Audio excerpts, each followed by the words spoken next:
So we have the washer partially installed. Had to take the surround off, the shower door, and of course protected the woodwork and the floor. Doing a pretty good job getting that in. Had to set the door up so it would open all the way. So we had to take the stops off, bottom and top. And we had to take our handrail off, you can see here, to get it to go down the stairway. But otherwise, the Splendid washer looks like it's going to be a good fit, and it's the ventless model, so we don't have to worry about if we need to use the dryer, but we don't really plan on doing that.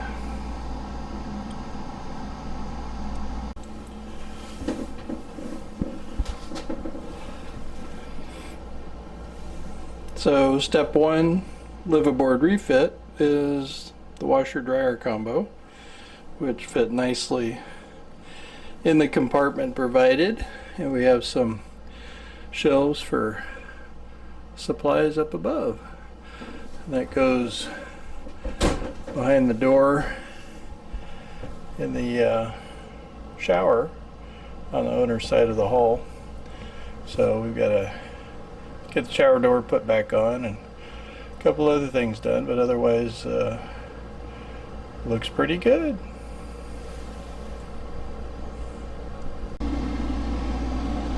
So you can see the boat kind of blew up. We have well, stuff about everywhere. Betsy's doing research on the iPad, shopping. So we have stuff.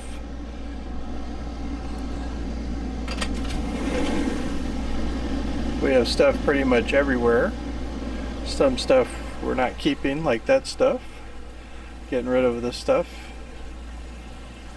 But just trying to figure out what we need for liveaboard versus charter life. So I'm getting ready for our new anchor install.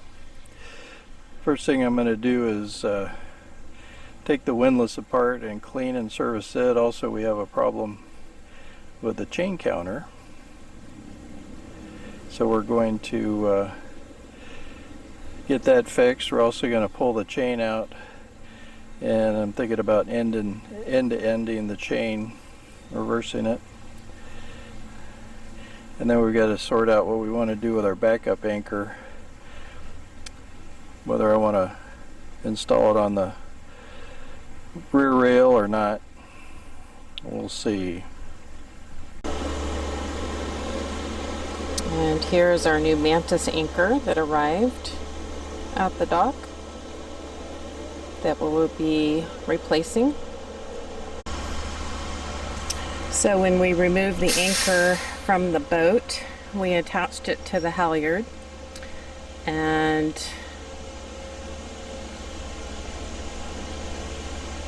it took two of us to actually remove it from the boat. We went underneath the trampoline and tied a supporting line to it and brought it over to the dock.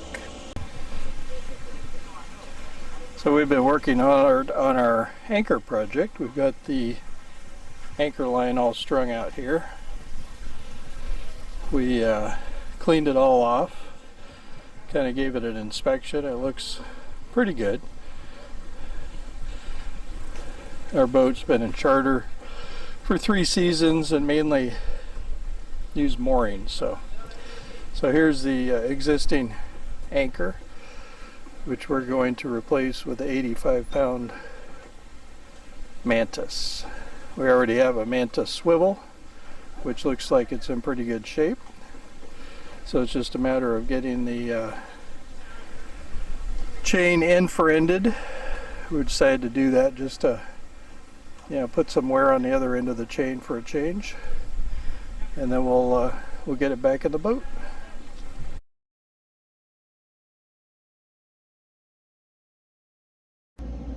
So this is what a Mantus M3 swivel looks like after 3 years of, I would say, light service.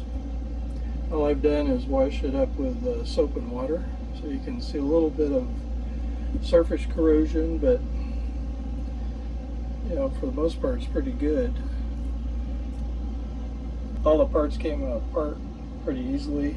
Just soaked them with some WD-40 silicone. Otherwise, this thing's ready to go back together with a little bit more scrubbing with some steel wool. I think take some of that surface corrosion off. But otherwise, pretty good performance from the Mantus M3 swivel after almost 3 years of service.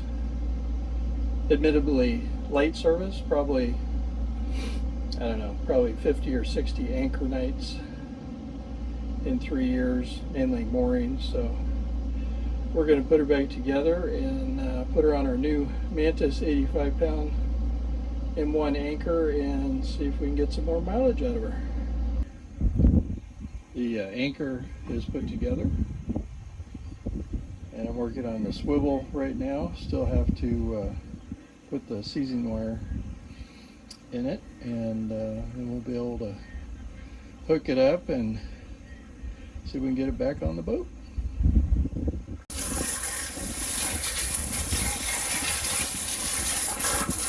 We got all the chain stuck in the hole very nicely. Betsy did a great job getting it to lay in there. And we got the locker all clean. So now we just got the anchor, new anchor on the windlass there. And we also have it held up by the spinnaker halyard. So we're going to slowly pull it in while I belay the end over there. So the project this morning is to get the 15-horse 2-cycle off and the 20-horse 4-stroke on. Sounds simple. We'll see. So we got the 2-cycle engine off the boat, laid down safely here. No gel coat was damaged in this procedure. We have the 4-cycle ready to hoist, so we just need to get it hoisted and on the dinghy. Well, after much sweaty labor, we got the 4-cycle engine on the dinghy, and now we just need to redo the fuel system for the straight gas rather than the premix.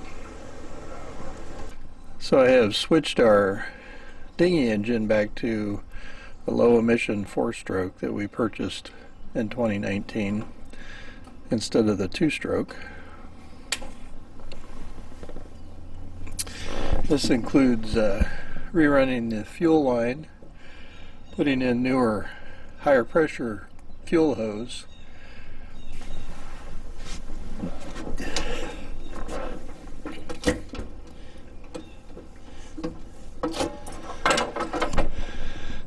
because part of the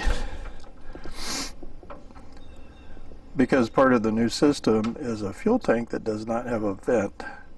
The ventless tank prevents evaporation of fuel, adding to emissions and pollution. Part of the system beyond higher pressure fuel line is what's called a fuel demand valve right there.